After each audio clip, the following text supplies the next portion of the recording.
அவ கூட துந்துபின்னு ஒரு கந்தர்வ ஸ்திரீ கூனி, அவளை அனுப்பிச்சு கேஸுக்காக தேவர்கள் அனுப்பிச்சாள். மந்திரையா வந்தாள்.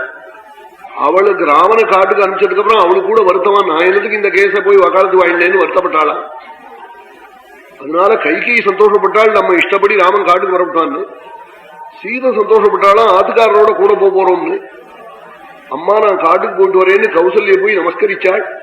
கீழே சுருண்டு கிடந்த கௌசல்ய குபீர்னு எழுந்திருந்து சீதையை கட்டிக்கிண்டு கண்ணு கண்ணீருமா கதறி, அம்மா என் குழந்தை பரதேசியா போயிட்டான்னு ராமனை காட்டுல கை விட்டுடாதேன்னு அழுதாளா.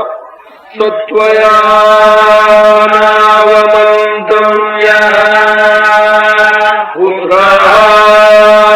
புத்ராஜிதோ மம தவ தெய்வதமஸ்வேஷா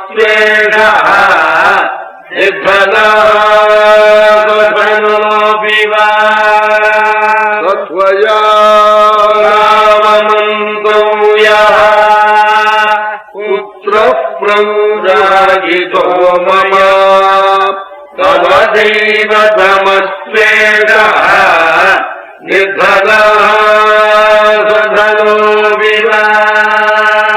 என் குழந்தை பரதேசியா போட்டான்னு காட்டுல அவனை கை விட்டுடாதே, அவனை அவமதிச்சு பேசிவிடாதே. அவனை நீ எப்படி நினைக்கணும் தெரியுமா சீதே? நம்ம குலதெய்வமான ரங்கநாதனா நினைக்கணும். தவ தெய்வதமஸ்வேஷா நித்தன சதனோபிவா. அவன் ஏழையோ பிரபுவோ, அவனை நீ குறைச்சலா நினைக்க விடாது, தெய்வமா நினைக்கணும். நாளா உடனே சீதை நமஸ்காரம் பண்ணி, அம்மா நீங்க சொல்றபடி நான் செய்கிறேன்னு சொல்லிவிட்டு, என்னை பார்த்து ஏன் இப்படி சந்தேகப்பட்டேன்னு சொல்லி, எத்தனை உயர்ந்த தஞ்சாவூர் வீணையா இருக்கட்டும், யான தந்தத்திலேயே பண்ணின வீணையா இருக்கட்டும், 2.5 கம்பி இல்லைன்னா அந்த வாத்தியத்துக்கு பெருமை உண்டா?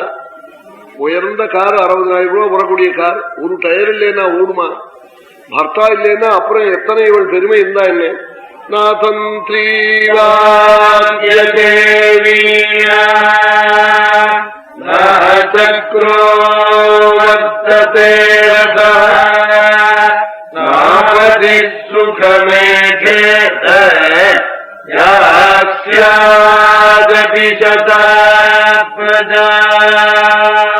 சீதை சொல்லிவிட்டு காட்டுக்கு புறப்பட்டாள்.